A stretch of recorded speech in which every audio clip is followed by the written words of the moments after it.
બનાસકાંઠા જિલ્લાના કાંકરેજ તાલુકાના મુખ્ય મથક શિહોરી ગ્રામ પંચાયત દ્વારા શિહોરી બજારને સીસીટીવી કેમેરાથી સજ્જ કરવામાં આવી. મળતી માહિતી પ્રમાણે કાંકરેજ તાલુકાના મુખ્ય મથક શિહોરી ખાતે આવેલ શ્રી વાદળી ગૌમાતાના સ્ટેચ્યુ પાટણ નાળાથી લઈને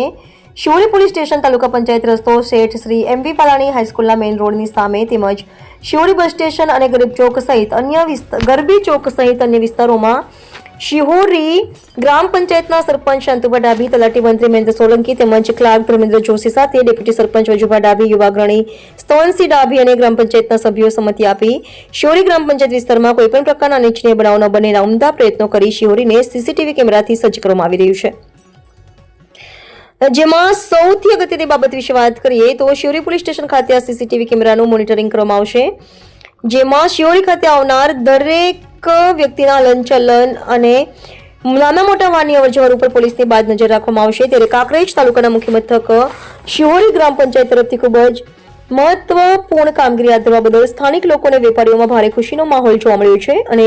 શિહોરી વેપારી એસોસિએશન પ્રમુખ જયેશ ગોસ્વામી તેમજ વેપારીઓએ પણ સીસીટીવી કેમેરા લગાવવા માટે કાંકરેજ તાલુકા પંચાયત અને શિહોરી ગ્રામ પંચાયતને રજૂઆત કરાઈ હતી. જોકે અગાઉ પણ પૂર્વ બનાસકાંઠા જિલ્લાના પોલીસ વડા અક્ષયરાજ મકવાણાએ કહ્યું હતું કે શિહોરી ખાતે સીસીટીવી કેમેરા લગાવવામાં આવે તો પોલીસ દ્વારા પણ સહયોગ આપવામાં આવશે. ત્યારે હવે શિહોરી ગ્રામ પંચાયત દ્વારા સીસીટીવી કેમેરાથી સજ્જ કરવામાં આવતા સ્થાનિક લોકો સહિત આજુબાજુના લોકોમાં ભારે આનંદની લાગણીઓ વ્યક્ત કરવામાં આવી રહી છે.